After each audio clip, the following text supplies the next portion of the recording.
We started Culturally Speaking to indulge our curiosity about the way others live and a desire to inspire conversations about how we have far more in common than we realise.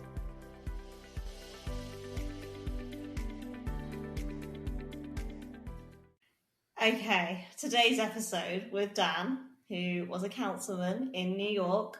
I feel like we should get it out there. It's one of our favourite places to go. I haven't been for a while, have you? I haven't been in a long time. Right, I feel like a New York trip is due. This needs to be put onto the Culturally Speaking travel list, the never-ending travel list. Yeah. Fair. Obviously, okay, anyone who does know us knows that we were low-key obsessed with Gossip Girl back in the day. The old Gossip Girl. Oh, the OG. Yeah. None of this, like, new woke Gossip Girl. I'm not about that. No. The Serena and the Blair. Like, I love a hairband. Mm-hmm. You are the Serena to my Blair. We actually send each other giffies, don't we? Yeah. Shame corner is over. I mean, I'm going to own it. There's no shame. This is we don't judge each other for these things. No, and also I would like to clarify that we do not have the toxic side of that friendship. No. In our friendship. We do have the same silk scrunchies and end up liking a lot of the same things, I would say. But I think that's a fair representation, like the kind of like how different their sense of fashion is versus ours. I think Completely. That's an accurate reflection. But also how, like, we merge into the other styles as well. Like, yeah, we're all over the place. We also don't steal boys from each other. I would like to point that out too. No. And we were never delinquent, teenagers. No. You never got expelled from boarding school. No. Could you imagine?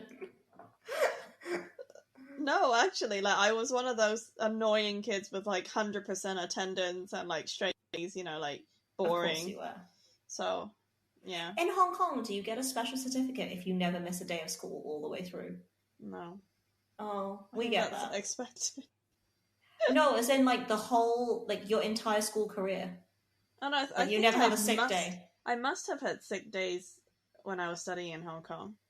Well, and also there was SARS, so the whole school didn't go to school for a month. We could talk about that as a whole other thing. Yeah. So, okay, New York. Yeah. Go on. Right. I have to say, I'm trying to be as unbiased as possible. I do still prefer London over New York. To live, yes. Yeah. To visit. To visit, I think New York is such a melting pot that it's almost like having, a round the world trip in itself, just being inside New York. And I find it an assault on my senses. Mm. Like, everything feels I'm hyper-conscious of everything around me. Yeah. I mean, I had a lot of good food, though. New York was the first time I had a red velvet cupcake, and that was before they became a thing in the UK. Mm. And I had really good Cuban food. And the first time I had sweetbread. Oh, interesting. It was all in. Yeah, I think it was. I don't know. And I've definitely been to Fifth Avenue, of course. And I have to tell you, so I went to Abercrombie and Fitch. Back when there was such a cool thing to do. Of course, with the models outside. Yeah, so I went to the New York one. It was massive. Everyone was super hot. And then I went in and then I was looking around because I was with one of my besties there. And I was so flattered when one of them was like, "Hey, so what do you think of, coming to work in this store?" And then I was so flattered, right? I don't know how, I think I was 19 maybe. So I was like, oh my God, this is so amazing. And I just got chatting to this guy. And then he started asking more questions, right? And he was like, "Oh, you're not from around here, right? Because you sound a little bit different." And then I was like... What gave it away? I know. And then I actually said... So he started hinting more and more at, basically come for a job interview. Yeah. Right? And then I said, "Oh, I don't live here. I live in London, like in the UK, so I can't work here. I'm just a tourist. And what really disappointed me was when he said, "Oh, which state is that in?" Oh, And then I was like, "Okay, bye." Like, I was literally like, "Nope." That was a boy bye moment. Yeah. It was like, I've had enough. Bye. So, that's hilarious. Well, there you go. Claim to fame. New York was great. New York was great. I still prefer London over New York, I think. While both are really multicultural, in New York, it felt like you're either a New Yorker or you're not. Right? You either belong or you don't. Exactly. Whereas in London, like, you can be of your culture and still fit in somehow. Like, there's more individualism. I found in New York, because you get all the little neighborhoods, right? You get a little Korea and a little Russia and little Ukraine. And that to me felt, yes, you can be completely encompassed in that culture and you eat some great food. Like there's some good food to be had. But they're not all integrated in the same way. Yeah, there's not like an overarching, there's not an overarching glue across the cultures. But maybe that's why being a New Yorker is so important. Yeah, maybe that is the glue. And to be fair, to New York and New Yorkers, I was not a New Yorker. I was a tourist, right? So feeling like an outsider, I would say, is pretty normal. But also, I found like the structure of the place really interesting. You know how, like, before I actually went to New York, and I've been to America when I was a child, right? But it was more like West Coast and that kind of place. The concept of counting things by blocks is just so weird to me. Like, it's very convenient, right? But then you go on a taxi and you're like 52nd and 5th, and you're like, what the hell does that even mean? Right? Because here we're very used to either using a postcode or a street name. Yes. So that was interesting to me. And having the park right in the middle. Yes. Of Manhattan, like, you're one side of the park or the other. Like, there's a big kind of divide. Yeah. And so, I mean, should we have a listen to Dan's story, saving his town? My name is Dan Garodnick, and I am a lifelong resident of New York City, born and raised on the east side of Manhattan. I have lived in New York for most of my adult life, with the exception of college and law school.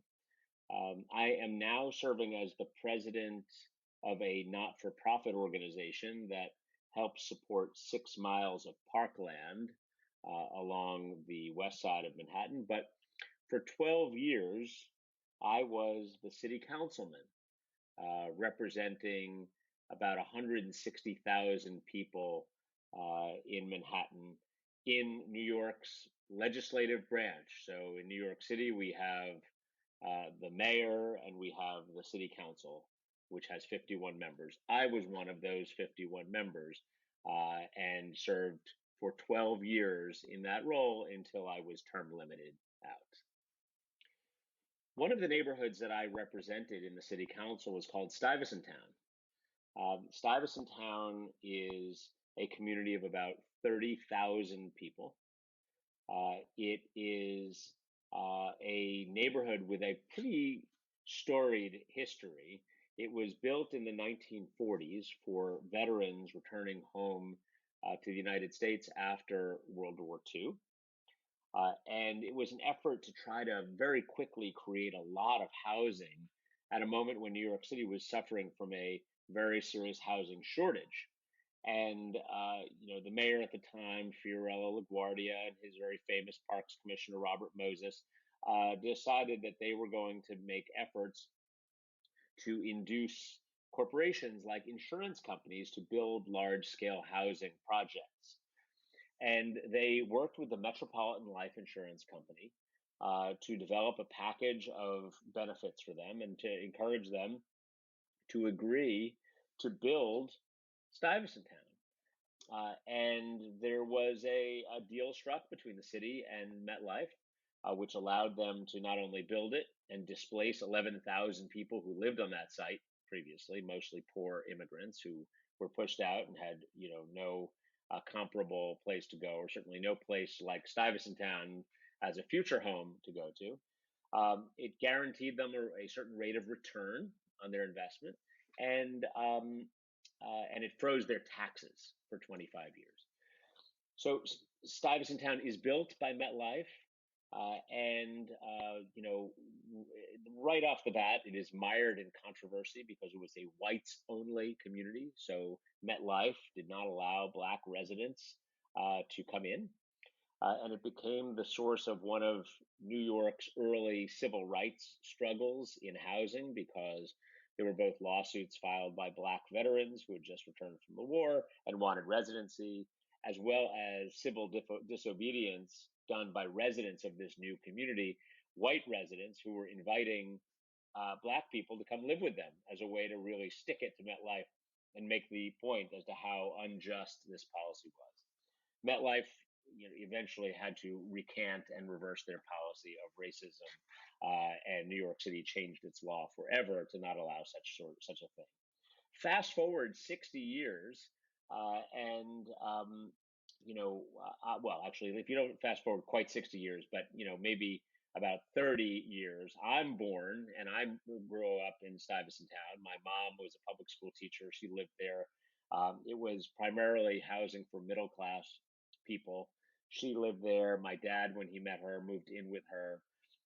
And when I was born, I went back to a Stuyvesant Town apartment. And it was my neighborhood was a cross section of the middle class of New York. You had police officers and firefighters and teachers and nurses. And, I remember I had a furrier on my hall who, would teach. He made fur coats in the garment district in New York. This is talk about a relic here. And he would teach me how to play blackjack, over Tetley tea in his living room. It was a very charming neighborhood. In 2006, at the height of the real estate boom, MetLife decided that it's going to put Stuyvesant Town up for sale. And that was a moment in New York City's history when there was a lot of confusion. It's not often that, the homes of 30,000 people are put up for sale all at once.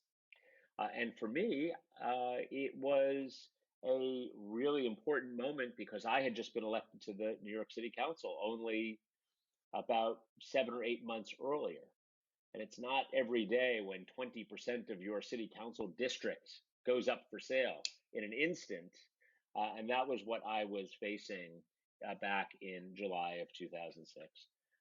And, one of the biggest housing battles in American history quickly erupted, where MetLife put the property up for sale. There was a crazy auction where investors from around the globe decided to try to get a piece of this property. Obviously, 80 acres of land on the east side of Manhattan does not come up for sale every day. And the real estate world went simply bananas. And the property was sold at a record-shattering price, which was the largest, price ever paid for residential real estate. And it became a moment where MetLife had taken this opportunity to sell the property to the highest bidder, but had turned its back on a very significant history of partnership with the city in its own creation. And the entire plan for the new owners was to do things that would get current residents out of their apartments. They would force them to leave their apartment. So it began a period of significant pain and conflict in that neighborhood. I remember the moment when I learned that MetLife was going to sell Stuyvesant Town, and I was in a staff meeting in my district office right near Grand Central Station, and my cell phone rang, and it was the lobbyist for MetLife. And he got on the phone and he said, Dan, I just want to, Councilman, I just want to let you know that MetLife is considering, testing the market for Stuyvesant Town. And I sort of scratched my head. Testing the market. What does that even mean? He said nothing certain. It's all, we don't know what's going to happen here, but they're thinking about it. I remember hanging up the phone and wondering, well, what happens here? Like, what happens if homes for 30,000 people go up for sale in an instant? What does that mean for them? What does it mean for me as their local councilman? I also was a resident too, of course. And I sort of, for a few moments, I sort of deluded myself into thinking that maybe this was just hypothetical, that it might not actually happen. But what I did not know at the time is that lobbyists tend not to call the local city councilman in the early stages of their client's thinking. They do it when they absolutely must give them a heads up. And that moment was right then, because the news started to immediately break that MetLife was in fact going to sell Stuyvesant Town. And I had to come up with a plan. I had to figure out what to do about it, because there was no playbook for this sort of thing. New York City has a charter. It's like our Constitution. There's nothing that defines what you do when, such a turbulent moment happens for you. And we explored all of our options, which included everything from sitting on the sidelines to just calling press conferences to talk about the need to preserve affordable housing for middle-class people. But none of that seemed particularly productive or useful. Ultimately, we decided to put together an effort to have the residents buy Stuyvesant Town. We thought that the people who lived there, they should own the place. So if MetLife was going to go ahead and put it up for sale, the tenants should be in a position to buy it and become owners of their own units. So we had we went out on the street, we held a press conference, and we announced that the tenants were going to bid. That we were going to put a bid in to this auction that MetLife was holding, and that we intended to be the highest and best bidder for MetLife, and that we wanted MetLife to work with us on a solution that would make sense for them, allow them to walk away with obviously a pretty reasonable return, while also allowing us to protect this community for middle-class New Yorkers for the next generation. Long story short, there is MetLife was not particularly cooperative. They did not slow down the process. They did not work with the tenants, and they sold the property to the highest bidder, which was Tishman Speyer and BlackRock, and they sold it for $5.4 billion. We had bid $4.5 billion. So, what's $900 million among friends here? We missed the mark, but the important point was, one, we had a new owner who had a business plan designed to push people out of their apartments as a way to make money. So that was a problem. The benefit was that people looked at the tenants organizing and their new city councilmen as the sorts of players who actually could put together a bid of $4.5 billion. That was obviously highly unusual to be in a position to be able to do that. And so we generated a lot of attention and a lot of respect out there in the world, which served us quite well as we went further and further into this very difficult conflict. Trying to carry the weight of and expectations of 30,000 people on my shoulders obviously was something that I felt every single day. It tended to keep me up at night because I did not have much control over the outcome. All I could do was do my very best to put the tenants in a position to succeed, to be able to, find a way to get to a better place than where we were with this new owner. And there were difficult decisions all throughout, and this, this was a long journey. We were fighting this battle for about 9 years. And as you're trying to organize 30,000 people, Obviously, you can't consult with all of them all at once. That's physically impossible. Um, you can't please all of them. That's impossible. And so the challenge that was always there was, how do you keep moving toward a particular goal while keeping that group at least functionally united in support of a particular goal? And I think that what we learned from the experience was that the only way to do that was to set out some broad principles about where we were heading, and to use that as a way to both inform people, keep them involved. If people had, certain expertise in areas that we were pushing, we tried to bring that out of them. And but there were people who were challenging me in every direction.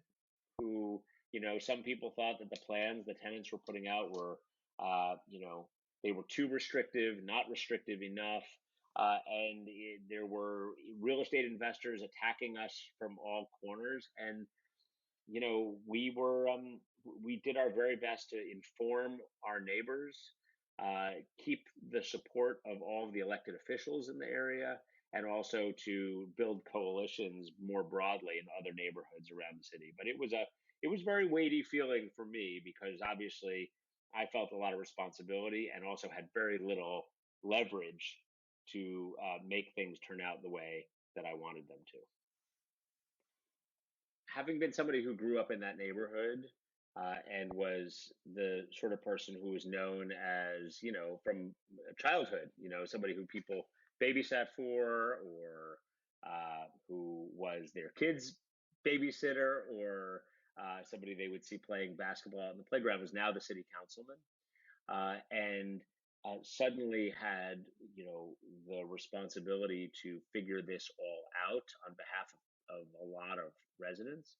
Um, and that was, when I started seeing the way that people were looking at me differently, it added to the weight of the experience, because I realized that, like, whereas I had had a personal relationship with so many of my neighbors for so many years, that personal relationship was now, like, yes, they still, looked at me like that kid they saw growing up in the neighborhood, but they also, if they didn't agree with me, it was complicated, because you have that personal relationship, but you also, you're now talking about your family's bottom line, right? I happen to enjoy a lot of support from a lot of people, who wanted me to succeed, because they knew that I was working very hard to try to deliver a positive result for the tenants there. Um, but it became complicated. It became complicated because of that those roots, and because of that deep history. Obviously, without it, I could never have been successful. But even with it, it made the job, uh, even more weighty than it otherwise was. I'm not sure what was the precipitating factor that got me into government and politics, but I had an interest in it from a pretty young age. I remember being in high school, and there was a Democratic club right across the street from my house, and it was in the back of a bagel store. And every Monday and Thursday night, this Democratic club would open their doors to residents from the community, and the elected officials would show up. They would be there to answer questions. They would engage with people. Elections would be run out of this space. And I thought it was incredibly exhilarating to be out there with these people, and learning what was going on, and seeing how elections were run and won. And I remember coming home after one of these experiences, like, reeking of cigar smoke and bagels. And my parents would say to me, like, "What are you doing over there? What is happening exactly?" But what I thought was so exciting was, I loved the competitiveness of it. I loved the energy of it. And I loved the public spiritedness of it because people were all out there trying to fix things and to deal with issues in their neighborhood. So I went off to college and law school, and I thought that I was going to do something in public interest law or to do something in public service in one form or another. And I was practicing as a lawyer in New York when I saw that there was a vacancy in the city council district where I was born and where I was raised, and that included Stuyvesant Town, and it went all the way up to the Upper East Side. And I said to myself, you know what? That's it. That's it. That's what I'm going to do. I I talked to my bosses at the law firm. I asked them if they'd give me a leave of absence to try to run for the city council. They were incredibly supportive. They said, "Go for it, man. Just do it." And I remember it was March 4th of the year in which my election was run, and September 13th was the primary. So I spent 6 months out there shaking hands at subway stops, knocking on doors. You stand out there, you introduce yourself to people on their way. Busy New Yorkers on their way to work in the morning at overcrowded subways, and you know you learn how to take rejection very fast and very easily because 9 out of 10 people who you approach and you say, hello, hey, my name's Dan Garodnick, they literally just walk right by you as if you didn't even say anything to them. So you build up a thick skin and you learn how to take criticism or learn how to be ignored. But I did win that election, and I was fortunate because when people run for office, obviously, that first shot is not always a successful shot. I ran and I won, and was very pleased to do what I think I had thought for a long time that I would want to do in one form or another. Well, I'm feeling very hopeful about the future right now, and some of that has to do with my prior work and experiences, but most of it just has to do with the fact that this has been a very difficult year for everybody. It's been a year that nobody has seen before or lived through before. And the fact that, suddenly there's a moment of renewal and of renewed appreciation for life and living, to me, that is a great feeling. I'm just taking off my mask, like you know, to be able to be outside and to do that for the first time it was just so liberating for me and so reflective. I think the moment that we're in, and I'm sure that people are experiencing this worldwide, but you know being able to get back to some normalcy and to see friends and family and to do things that were routine before but were not routine for the last year makes them wildly exciting. And I think that is great. I love that. And I'm really excited about that moment. And I'm very hopeful about, what that means for the future. I am now running a not-for-profit organization which supports a park. So we support 6 miles of parkland. We raise private dollars and we put them into the improvement of this important public space. And you know, one of the things that has been really encouraging to me is that people have been supporting this organization and this effort more than they have at any point in its history. And I think that the reason is people are really appreciating the outdoors. They're appreciating public spaces and parks, and they're feeling really good about, the way they were able to use them. They always used them, but it wasn't critical to their mental and physical health in a way that it was over the past year. And so I have been really energized by that, and I think that that is something that will continue. I mean, the long and the short of it is I'm excited about the moment that we are in coming out. I mean, the pandemic was horrible, horrible on every possible level. But coming out of a pandemic does not have to be horrible, horrible. It actually can be inspiring and exciting. and something that we haven't done before. So that to me is a good reason for optimism. I would give myself and my life satisfaction. I'd give it an 8. And the basis for that ranking is I feel very fortunate to have a great family. I've got 2 little boys, aged 10 and 7. Um, we're very fortunate in life in that my wife and we are employed, we are challenged, and our kids are healthy, knocking on wood here. And also, and I think that is just, there's so much to be grateful for there. And to the extent that I'm missing 2 notches on that scale up to 10, it's that, there's always something more to be doing, right? I mean, I feel like, I just wrote a book about Stuyvesant Town. We just got a puppy. Like, this is all great and exciting stuff, but like, there's just more. I feel like there's always more to do and more exciting things, and I feel this even more now coming out of the year that we just had, which is life is short. Life is short. Those final 2 clicks on the counter up to 10, we got to make a lot out of those because it's quite important.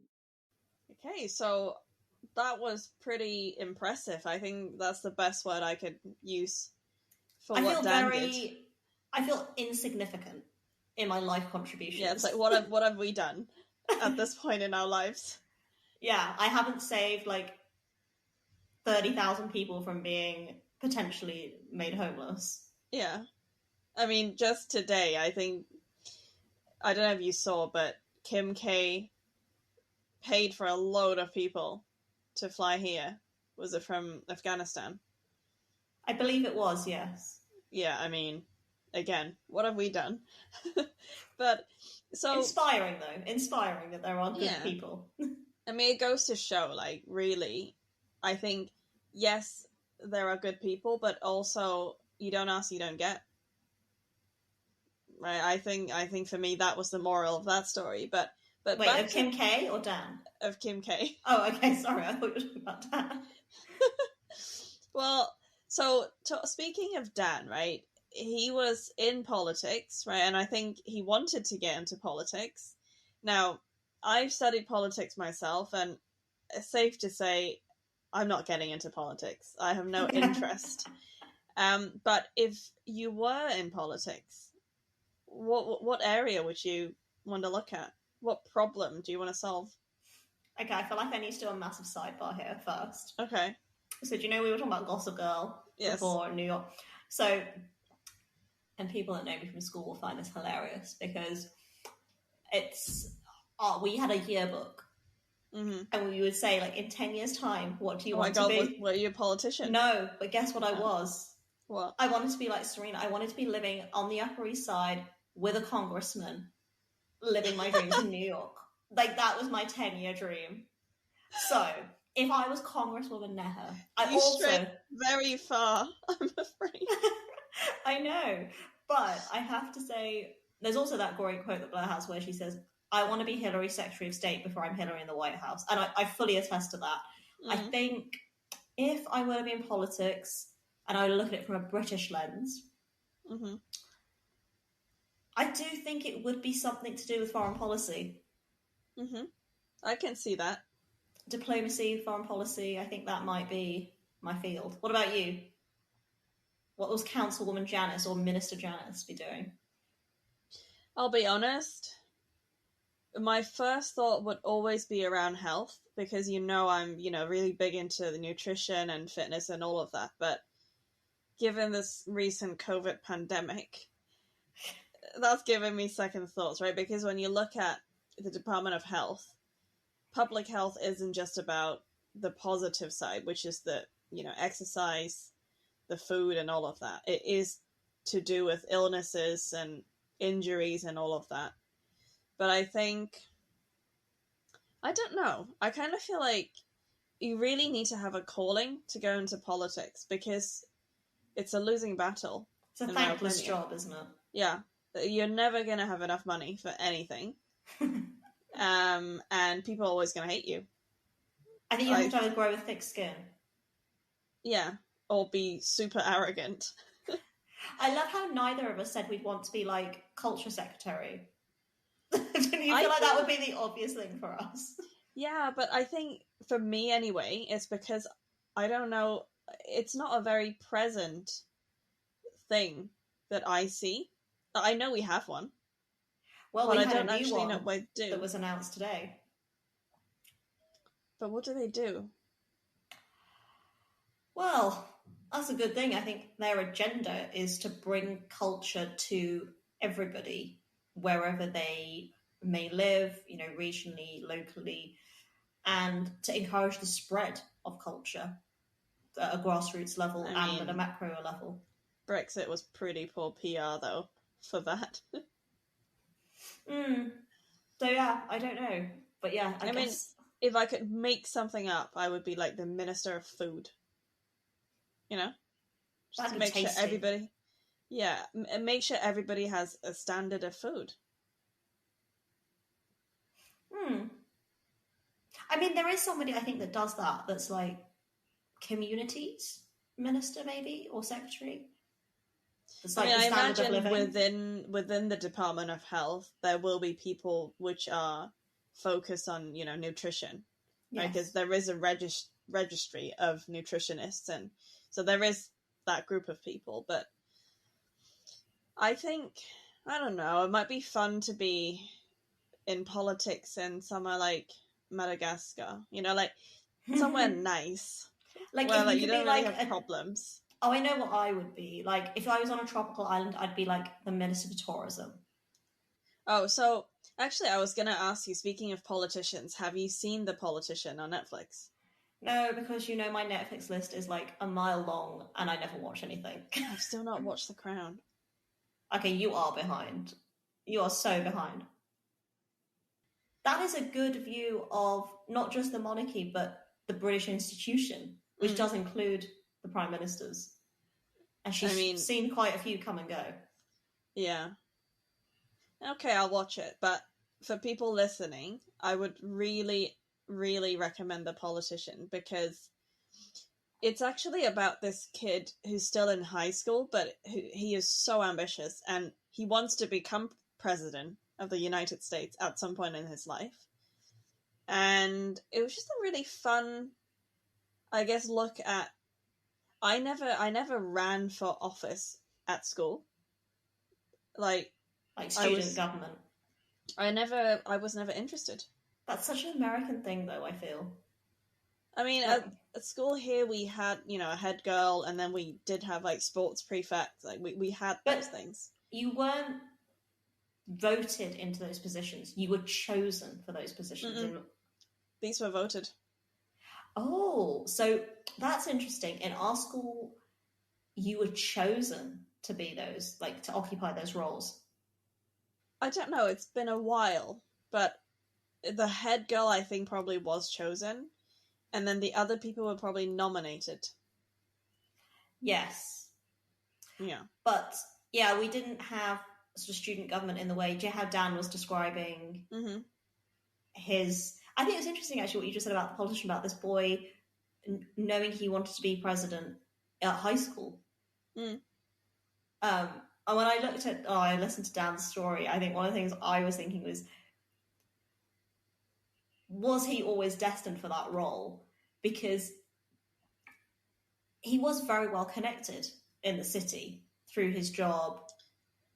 And I think he may not have directly asked for this role to save this town, but I believe in manifestation. Absolutely. So I think there's something in there that he had definitely wanted to be someone who did something for people. I think that's clear, isn't it? Even by the role he's in today with the green spaces. Yeah. I think he always had that, and I hesitate to use the word calling. Yeah. Yes. I think just the will, right? To serve in his community, to give his time and his effort and skill ultimately to making the environment around him and for other people, improving it. I think that was clear, right? And it's clear in what he does today. But the weighty burden of 30,000 people over 9 years, like, I just cannot fathom having that many people be dependent, right, on you succeeding. Like, we get a little bit stressed at work when, like, somebody wants one thing from us, right? Yeah. I mean, he must be someone who is really good with boundaries, right? And really good with compartmentalizing. I think so. I think as well, to come out of that the other side and not be completely burnt out by it, where, like, you think, I don't want to serve again. I mean, he did save 30,000 people their homes. Yes. I imagine that's also, like, there's a great deal of satisfaction in it, though, personally. Yeah. I think even though he said, I know he said there was a team and there's lots of people. But yeah, I think you probably still take some sense of, like, satisfaction for yourself. Right? I think you'd want to do it again. Do you think power's addictive? Of course. Look at history. Exactly. Because, I mean, all I can say is, like, what a hero, right? Because, yes, if it weren't for him, if he had turned it down, there will be somebody else, right, who would try to do this. But I think there's definitely, very in alignment with this season's theme, right? It's a different kind of resilience, I think, to fight for something that's not, it's not only important to him, it's maybe even more important to 30,000 other people. I really enjoyed, like, the David and Goliath style, like, fight of this. It felt like a slog listening to it. We love an underdog win. Exactly. Can you imagine representing 30,000 people in anything, and what do you think it would be? Can be anything.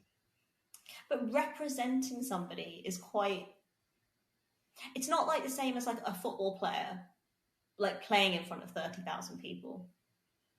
No. It's not the same as having 30,000 fans if you're an artist or a performer or something. Mm-hmm. To represent somebody is, like, you're really fighting for them. I think that's so hard. Like, sometimes, I'm sure people listening feel this too, right? But there are some days where it's even hard to fight for yourself. Like, sometimes life is hard.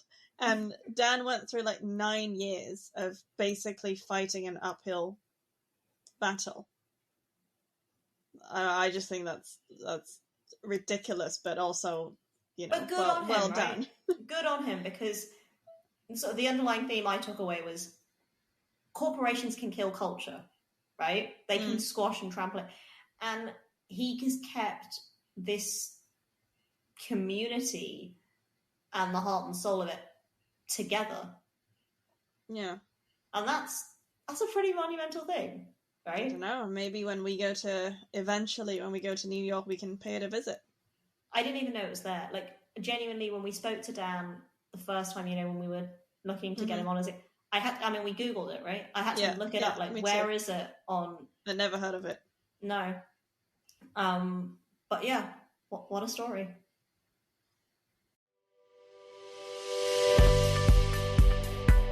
Subscribe, rate and review on your favourite podcast platform, and follow us on Instagram at Culturally Speaking Podcast. You can also check out our website, culturallyspeaking.co.uk, for a transcript of this episode. Share your stories or your show ideas with us by sending us an email at theculturallyspeaking@gmail.com.